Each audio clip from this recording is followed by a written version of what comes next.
Um, so branding. And I want to start branding with, before I tell you what it is, or I ask you what it is, I want to tell you what it's not. So a brand is not a color.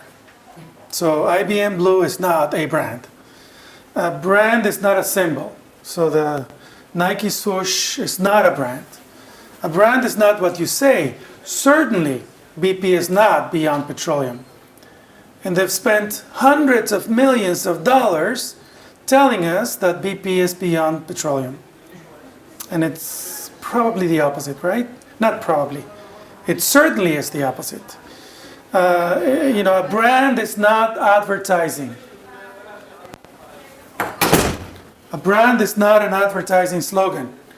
So, when Ford says quality is job number one, that's not a brand. Okay? Chevy runs deep. What? Chevy runs deep, exactly. And a brand is not what you think. I don't care how much Microsoft says Vista is wow. Hello? Have you actually used Vista?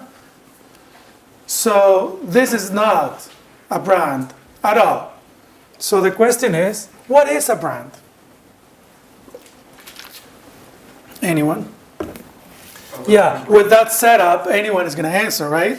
Yeah. It's a living, breathing experience for a customer. It's a living, breathing experience with a customer? For a customer. For a customer. Brilliant. Nice. Yes? Promise of a customer experience. A promise of a customer experience. Very good. What else? What else? That's it? Boy, at this hour. So, let me take you back to the good old days of the whole product, right? Remember the whole product? We had a core generic product. We had rings around it. The expected product, the augmented product, the potential product, right? That is how we defined the whole product, or at least that's how we started defining it.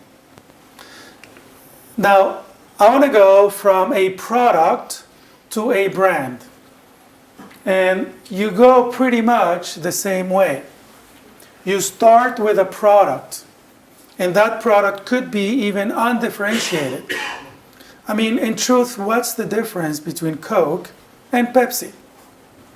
Right? And then you add all these layers around it.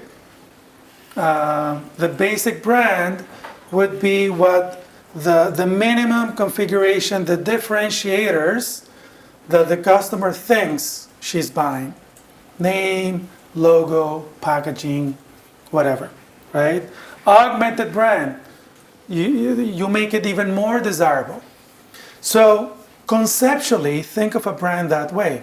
And I'm going in another direction in a second, right?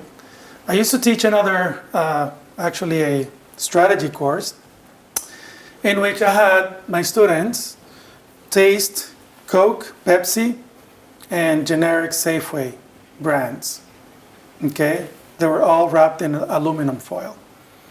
And basically I asked each one of them, what do you think you just drank? What percent do you think said Pepsi? What percent do you think said Coke as opposed to Safeway brand? Anyone? 80%. A third, and a third. Okay? A third. One of my students emailed me and said, you traumatized me. Right? A long time, Pepsi drinker could not know what Pepsi was. Right?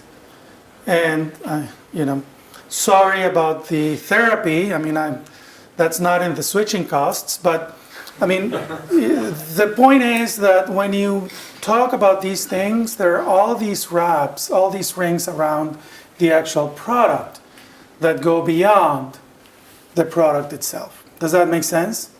Emotional features, logo, etc., etc. And let me talk about specifically in tech. Because especially in new categories, especially in in emerging markets, uncertainty, the shock of the new causes uncertainty. And all these things basically make it hard to switch, of course, right? New innovations, new technologies, new suppliers, it's hard to even keep up with these things. And that causes anxiety. Anytime we have more than 3 products to decide from, we get anxiety. 3, that's the upper number, okay? And any resident of San Francisco or New York or pretty much anyone with access to the web has access to 10 billion different products. Okay? Talk about anxiety. How do we decide, right? Making the right choice, assuming there is a right choice, is risky, no matter the market, no matter the technology, no matter the product category. Okay? And that's even more the case with products that you need to judge because they're time consuming and so on. Some products are hard to evaluate, not just before, but even after you purchase them.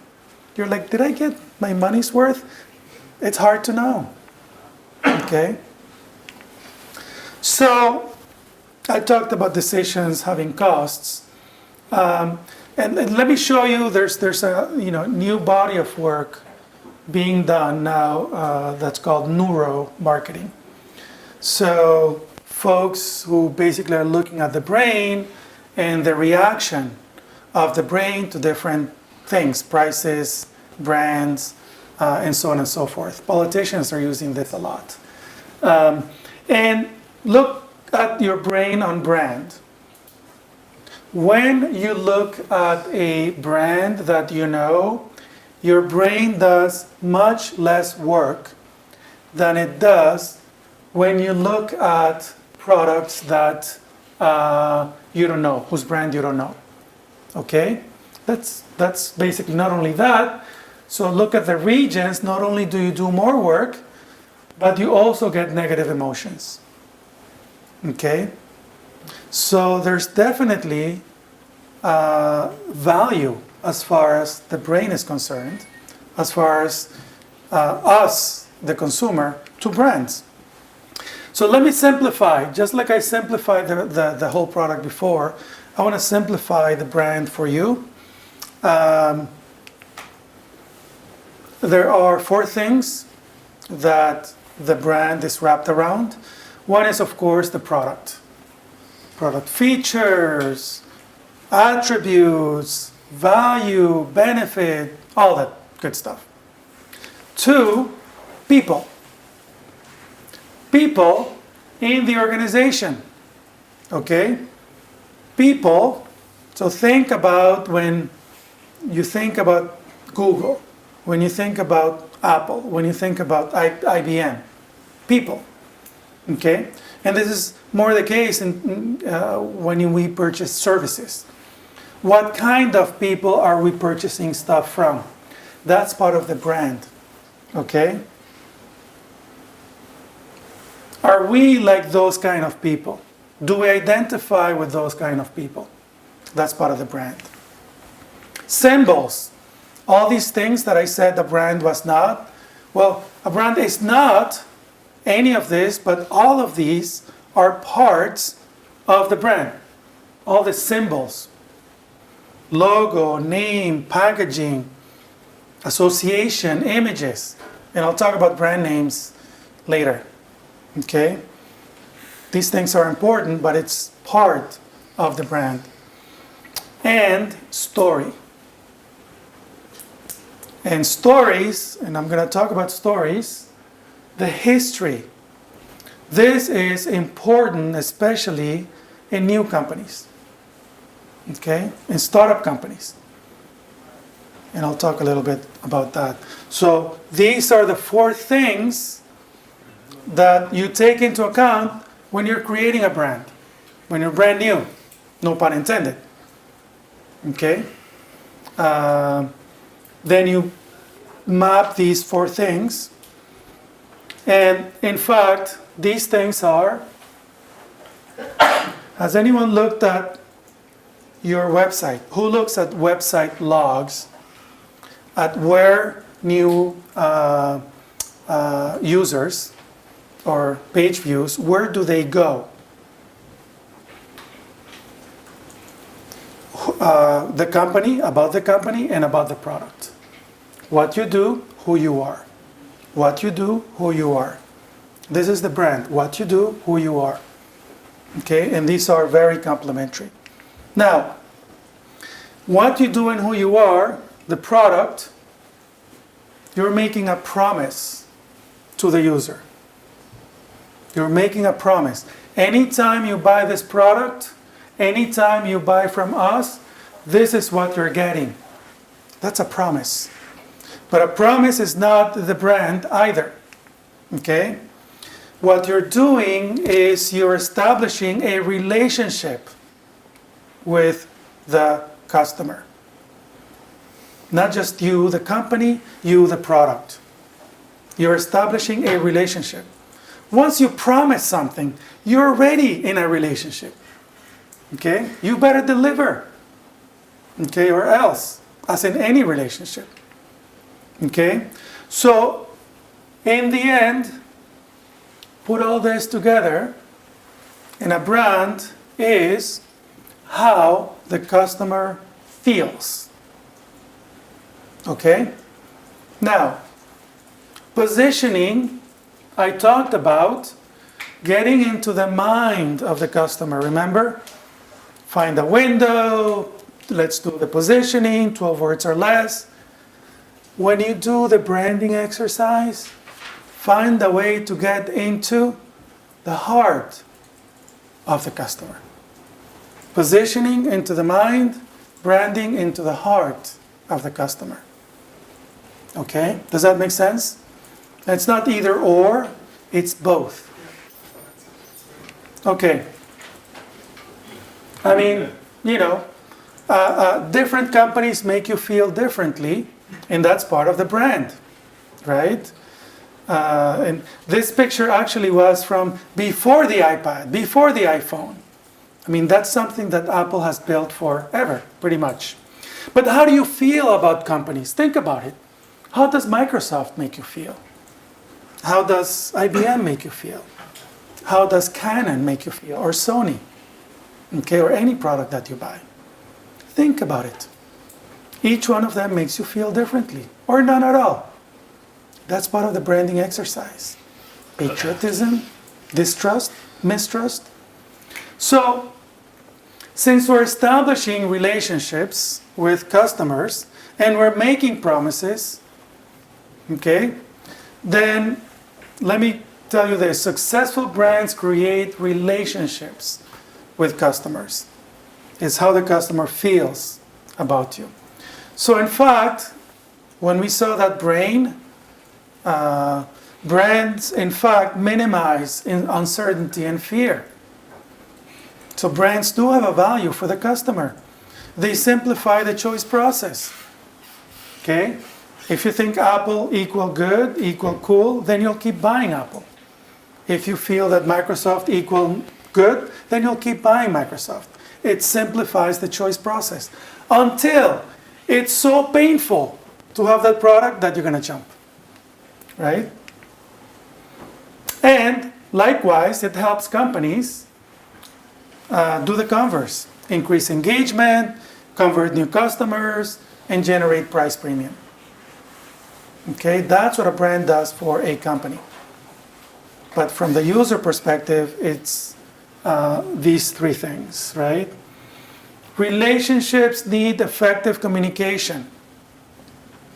How many marriages would be saved? Talking about relationships. With effective communication. And communication that's effective is a 2-way communication.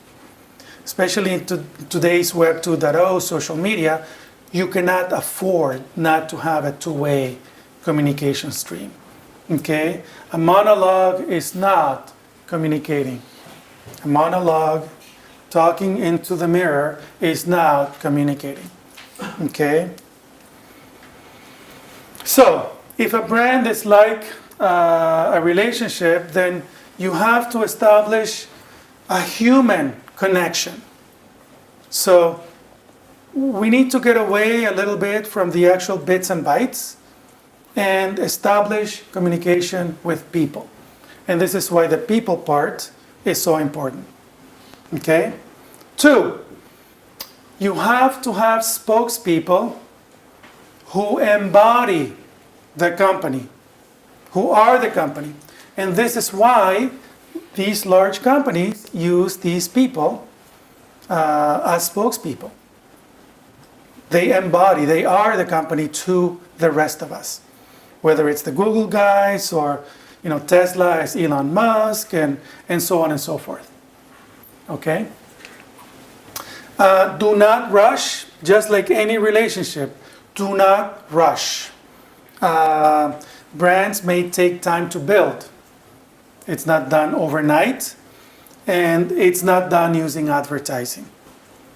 In fact, it can be done using advertising, but that's really not the best way, especially if you don't have the money. Google was the #1 brand in the world in 2002, way before they had spent a single cent in advertising. They made money from advertising, but they had never spent money in advertising. So that's not necessarily the way to create a brand. Question? The first one, if you can go back one slide. Yes. Establishing a human connection. Yes? When we started the course, we talked about a few taglines of branding messages some companies made, and it didn't make any sense at all. But they were politically messages of human Right. connections. Like what? Cisco says the human network. Right. They've launched that in the last couple of years. Yeah. Cisco says the human network. What does that mean? Cisco runs deep. Cisco, yeah, exactly. But then that's the human emotional connection that you're talking about. Is that the human? No. What you say doesn't matter, right? The human, Cisco says it's a human network. That's meaningless. What matters is Chambers going out on television, right? Good Morning America, or talking to the media or whatnot. He is the face of Cisco. And what he does and what he says and who he is, that's the human connection, not the router. Does that make sense? So they can say anything they want, but it's that human connection from Chambers and other spokespeople. Does that make sense? Okay. Now, I already said two-way communication stream and keep it exciting, right? Just like any relationship, keep it exciting, but don't pretend to be who you're not. Okay? Just you are who you are. You can keep it exciting, but don't try to be something else. If IBM tries to be Google, I don't think so. Or vice versa. Okay? All right. Let me talk about stories. Stories are huge in creating a brand. And if you are a new company, if you're entering a new market, if you have, especially hard to understand technology, stories are huge. And let me talk about it. Netflix. Why did Reed Hastings start Netflix? Anyone? Why did Hastings start Netflix? No one? We talked about it before. Why? He paid a lot of overtime charges for returning a video. Exactly. So, because he got stiffed by Blockbuster. Okay? Because he rented Apollo 13 in 1997 and had to pay a $40 late fee for renting a video. Okay? That's the story. Anyway, now, once he says that, now it's not as important as when he said it before, because Blockbusters was the incumbent. And a third, so can you identify Can the target market identify with that story? Absolutely, right? Because Americans paid $1.3 billion, most of that to blockbusters, in late fees. $1.3 billion, okay? Blockbusters actually made most of its money by stiffing its best customers. The nerve, right? The nerve of that company. And the thing is, when you hear that story, when the target market, when the target customer, you identify with it, right? And you start actually establishing some sort of relationship. Does this make sense? With Reed Hastings and with Netflix. That's what a story does. Did he actually do this? Who knows? But the story is engaging, it's immediate, it touches us, right? And it does because our brains are hardwired for stories. Long throughout history, for millennia, before alphabets were developed, stories were the primary means for communication, for entertainment, for education, for persuasion, for religion, for passing values, for politics. Okay? Stories were the primary means by which we communicated and we did all these things. For millennia, we are genetically predisposed for stories. Okay? And they were, of course, used to inspire people. Whether it's a religion or military or whatnot, stories have been used to bring people together. What stories do is that they simplify the universe. They simplify the world, and they bring, chaos from a lot of data, a lot of stuff out there, into a very simple and coherent framework. Okay? And, we can take any story, if you read stories or write screenplays or whatnot, there are a certain number of stories. Okay? And if you take the typical Silicon Valley story is what? David versus Goliath, right? The scrappy underdog that Netflix that takes on the big incumbent blockbusters. But you can fill in other companies, right? Whether it's in energy or in transportation or pretty much you name it. In Silicon Valley, this is the more prevalent story, right? And the thing about this is that it draws each one of us, or at least their target market, into a fight, okay? And basically it asks us to take sides. And stories do that because stories are engaging, because we have the genes. Numbers, data, technology does not, okay? We actually think differently when we think technology and rationally, and when we think stories. We actually use different parts, okay? Stories are engaging, and that's why you should use them. And the interesting thing about stories, especially these type of stories, is that everyone else falls out of the conversation. So at the time, was Netflix the only online DVD company? No. There were 30, 40 other companies, right? As in any interesting new market. But once the story of Reed Hastings caught on, that's it. Nobody else was talked about in the media. And that's the power of story. Okay? Now, interestingly, there have been studies, Howard Gardner, and I fully recommend this book to anyone, a book called Leading Minds. He studied leaders from different fields, diplomacy, politics, technology, and so on, of the 20th century. And to understand what leaders have in common across fields, And the conclusion was that leaders, above all else, are great storytellers. Isn't that interesting? Whether you're from technology or from politics or from military. Leaders achieve their effectiveness through the stories that they relate. They appeal to our emotions. Okay? But leaders they have to embody the stories that they relate. Okay? So it's not just about telling a story, it's about being the story. Does that make sense? What you do and who you are is one.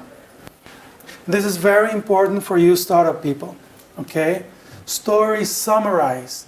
They summarize context, summarize people, summarize everything. Right? So, this is something that leaders know very well.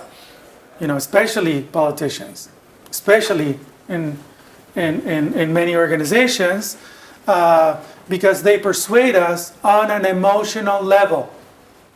Not on a technical level, not on a bits and bytes level, on an emotional level. Okay? Notice that about leaders when they talk. Okay? And one of the interesting things about stories also is that good stories that stick to users may actually become part of their identity. Okay? So, Apple asks, what iPod are you? Not, do you want? What iPod are you? Okay? It's very interesting, right? So, now let me talk about brand names. I only have 10 minutes. And then take questions if we have time. So, are brand names important? Let me give you a couple of examples.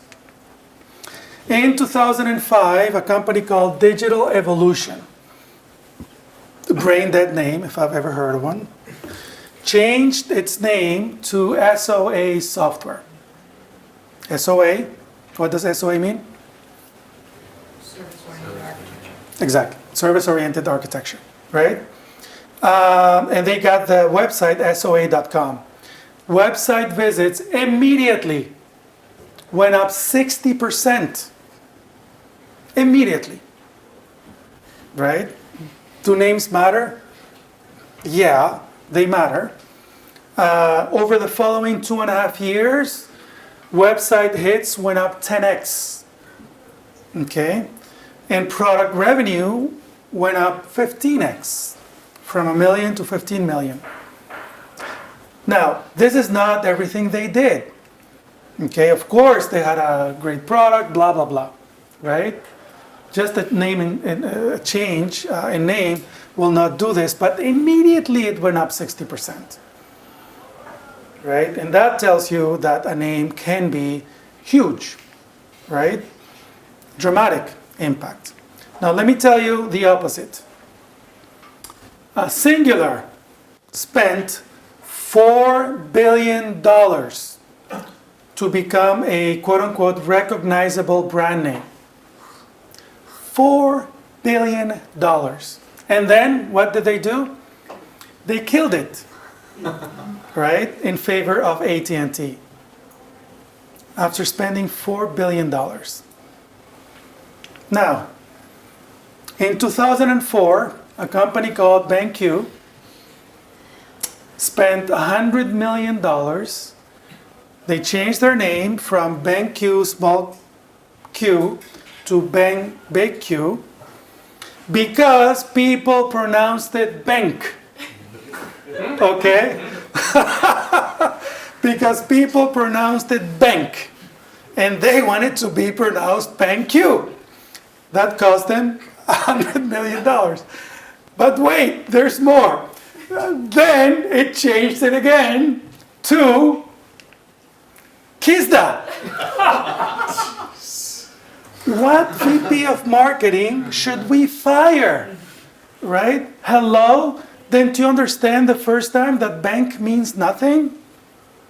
And neither does Kizda. And for that, you're spending $100 million a year? Good question. Who asked that? What do they sell? Good question. After hundreds of millions, a Silicon Valley crowd doesn't know what they sell. That is a waste of money if I've seen waste of money. Okay?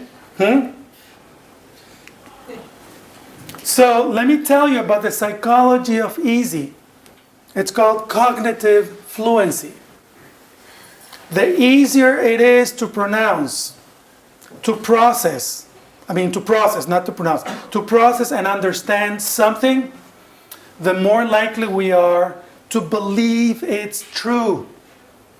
The easier it is to process and understand something, the more likely we are to believe it's true, despite the actual truth. Okay? Companies with easier to understand names significantly outperform those companies with hard to pronounce names. What? I mean, just because. Now, which one is cause and which one is, consequence? Right? So, cognitive fluency means this: clarity, simplicity, and repetition. That's cognitive fluency. Clarity, simplicity, and repetition. This fluency is the contrary, right? Basically, if something you can't compute it easily, then alarms go up. Okay? Bank. Kista. Right? Singular. Alarms go up. And that's why these companies are having to spend $4 billion to create a brand name. Now, why do companies still have names like Zoom and Optio? I mean, can you take the name, the category, and the company and say this name is from that category, from that company? How hard should that be? How hard of a puzzle should that be? Okay? Do this at home. Okay? So what brand name should you use? And I'll close with the next few slides to tell you what brand name you should use. Now, if you have a product or service that is hugely valuable and it's free, and your target is internet consumers, and you have tons of money to spend on publicity and or advertising, and you give stuff away for free. Did I say that? Yeah, free. And maybe you have the possibility of going viral, and everything in your strategy is right. Then you can do anything you want. Okay? Then you can call your company anything you want. All right? And may God bless you. Okay? Because you got lucky. Call your company Bazinga. All right. Otherwise, for the rest of us humans, okay, what do we do?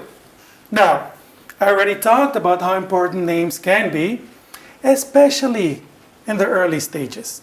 If you have to ask, what does this company do? You've already added a huge problem, okay? Don't you want to be found in web searches? So let me tell you what you should not be. Avoid insipid, generic, manufactured name. What is Envala?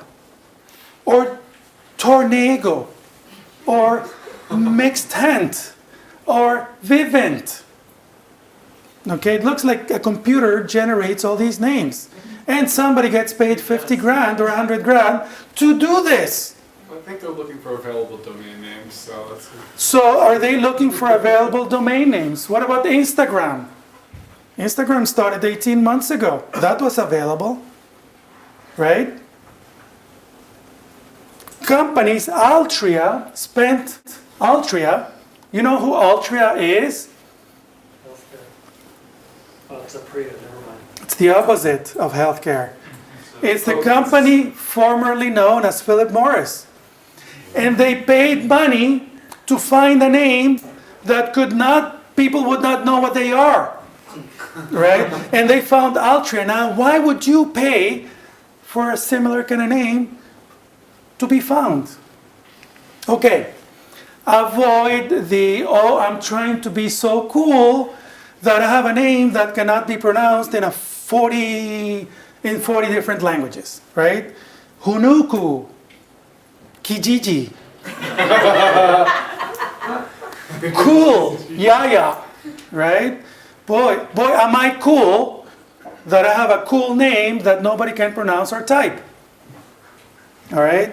Avoid this, please, at all costs. Okay? Now, what should you do? Clarity and simplicity. So, number 1, use descriptive, functional, meaningful names. How hard is it to say slide share? What do they do? Let me think, right? What about app maker? How hard is that? Okay, Netflix, Salesforce.com. Second market. Does that make sense? Utility, scale, solar. Facebook, LinkedIn, Zipcar. Yes? Question, doesn't that somehow narrow away your focus? Because like Boston market, for example, was Boston chicken, right? Yes? And then they got stuck because all they could sell was chicken because they had chicken in the name. And then they switched to Boston market later on. Yes? Doesn't something like slide share limit what you're going to go? So, good question. Does a name like this basically focus you into one market? Yes, and you want to do that. Okay? Now, does anyone care about Microsoft? What does Microsoft mean? In the beginning, microcomputer software. But the company grew way beyond the name, and now we don't care really about the origins. It became bigger than the name. Does that make sense? But that's a good question. All right, number 2, use the founder's name. Craig's List for Craig Newmark. Dell Computers. Hewlett Packard. Seba Systems. McAfee. Okay? Use the founder's name. And part of the reason that this is great is that you can have great stories. You can have great stories about you, the founder, and this is the company.